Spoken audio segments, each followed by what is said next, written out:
Hello दोस्तों, स्वागत है आपका अनदेखे रहस्य में, जहां मिलती हैं रहस्यमय कहानियां। भक्ति हो या भय, कहानी होगी सच्ची और असरदार। तो आज हम बात करेंगे 7 चिरंजीवियों के बारे में। क्या आप जानते हैं कि इस धरती पर आज भी कुछ ऐसे लोग हैं जो मृत्यु को प्राप्त नहीं हुए? जी हाँ, हिंदू धर्म के अनुसार 7 ऐसे महान पुरुष हैं जिन्हें चिरंजीवी कहा जाता है, यानी वे आज भी जीवित हैं। कौन है ये 7 चिरंजीवी, कहाँ हैं ये आज, और क्या इनकी कहानियों में कोई रहस्य छिपा है? चलिए जानते हैं इन 7 अमर व्यक्तियों की रहस्यमयी गाथा। चिरंजीवी का अर्थ। चिरंजीवी 2 शब्दों से मिलकर बना है। चिर यानी लंबा और जीवी यानी जीवित रहने वाला। चिरंजीवी वे हैं जिन्हें देवताओं या किसी विशेष वरदान के कारण मृत्यु नहीं आई। ऐसा माना जाता है कि ये 7 चिरंजीवी आज भी इस पृथ्वी पर कहीं ना कहीं मौजूद हैं। तो आइए एक एक करके जानते हैं इनके बारे में। पहले चिरंजीवी हैं अश्वत्थामा। अश्वत्थामा गुरु द्रोणाचार्य के पुत्र, महाभारत युद्ध के एक ऐसे योद्धा जिन्होंने अमरता तो पाई पर शांति कभी नहीं। जब अपने पिता और मित्र की मृत्यु का बदला लेने के लिए उन्होंने पांडवों के पुत्रों की हत्या की तो श्री कृष्ण ने उन्हें श्राप दिया, तू हजारों वर्षों तक जीवित रहेगा पर तुझे न मृत्यु मिलेगी न मोक्ष। कहते हैं आज भी वो इस धरती पर भटकते हैं, हिमालय, जंगल या फिर गुफाओं में। दूसरे चिरंजीवी हैं राजा बलि। राजा बलि दानवीर, पराक्रमी, असुरों के राजा। भगवान विष्णु ने वामन अवतार लेकर उनसे 3 पग भूमि मांगी। एक पग में स्वर्ग, दूसरे पग में पृथ्वी और तीसरा पग राजा बलि के सिर पर रखा गया। विष्णु भगवान प्रसन्न हुए और उन्हें अमरता का वरदान मिला। विष्णु भगवान ने अपना विराट रूप दिखाया और बलि को पाताल लोक भेजा, लेकिन वचन दिया कि वे हर वर्ष ओणम के दिन धरती पर आकर अपने प्रजा से मिलेंगे। बलि अब भी जीवित हैं और विष्णु भगवान के आदेश का पालन करते हैं। तीसरे चिरंजीवी हैं महर्षि वेदव्यास। महर्षि वेदव्यास जिन्होंने महाभारत रची, वेदों का वर्गीकरण किया और भागवत जैसे ग्रंथों की रचना की।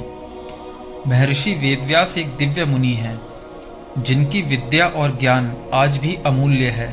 माना जाता है कि वे अब भी हिमालय की किसी गुफा में तपस्या कर रहे हैं और जब समय आएगा तो पुनः मार्गदर्शन देंगे। चौथे चिरंजीवी हैं श्री हनुमान जी। श्री राम के अनन्य भक्त हनुमान जी शक्ति, भक्ति और सेवा के प्रतीक। राम भक्त हनुमान जी को वरदान मिला कि जब तक राम का नाम इस संसार में है तब तक वे जीवित रहेंगे। कहा जाता है कि वे हर उस स्थान पर उपस्थित रहते हैं जहां राम कथा सुनाई जाती है। हनुमान जी कहीं ना कहीं हमारे बीच हैं, कभी साधु बनकर, कभी भक्त बनकर। पांचवें चिरंजीवी हैं विभीषण। विभीषण रावण के छोटे भाई पर श्री राम के भक्त। उन्होंने धर्म का साथ दिया और श्री राम की मदद की। श्री राम ने उन्हें लंका का राजा बनाया और उन्हें अमरता का वरदान दिया। आज भी वे धर्म की रक्षा के लिए जीवित हैं और कहा जाता है कि वे लंका की रक्षा कर रहे हैं। छठे चिरंजीवी हैं गुरु कृपाचार्य। गुरु कृपाचार्य महाभारत युद्ध के बाद जीवित रहने वाले कुछ गिने चुने योद्धाओं में से एक हैं। धर्म और नीति के शिक्षक आज भी जीवित हैं और धर्म की रक्षा में लगे हुए हैं। उन्हें देवताओं ने अमरता दी ताकि वे भविष्य की पीढ़ियों को धर्म और शास्त्र शिक्षा दे सकें। आज भी वे तपस्यारत माने जाते हैं। सातवें और अंतिम चिरंजीवी हैं भगवान परशुराम। विष्णु भगवान के छठे अवतार परशुराम भगवान को शिवजी ने अमोघ अस्त्र दिए। उन्होंने धरती को 21 बार क्षत्रियों से मुक्त किया पर स्वयं कभी राज्य नहीं किया। परशुराम भगवान को वरदान मिला कि वे कलयुग के अंत तक जीवित रहेंगे और भगवान कल्कि को शस्त्र विद्या देंगे। वे आज भी पर्वतों में तपस्या कर रहे हैं। इन 7 चिरंजीवियों की कहानियां केवल पौराणिक कथाएं नहीं हैं, बल्कि ये भारतीय संस्कृति में सदैव जीवित रही हैं। कई लोग मानते हैं कि ये आज भी हमारे बीच हैं, पहचान छुपाकर, और जब समय आएगा यह पुनः धर्म की स्थापना के लिए सामने आएंगे। तो दोस्तों, यह थी 7 चिरंजीवियों की अमर गाथा। इनकी कहानियां हमें सिखाती हैं कि धर्म, ज्ञान, भक्ति और तपस्या कभी व्यर्थ नहीं जाती।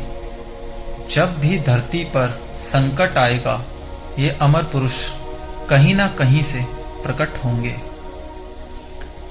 अगर आपको ये वीडियो पसंद आया हो तो लाइक करें, शेयर करें और सब्सक्राइब करना ना भूलें। कमेंट में बताइए आपको इनमें से सबसे रोचक कहानी किसकी लगी और आपका पसंदीदा चिरंजीवी कौन है। मिलते हैं अगली रहस्यमय कथा में। जय श्री राम, जय हिंद।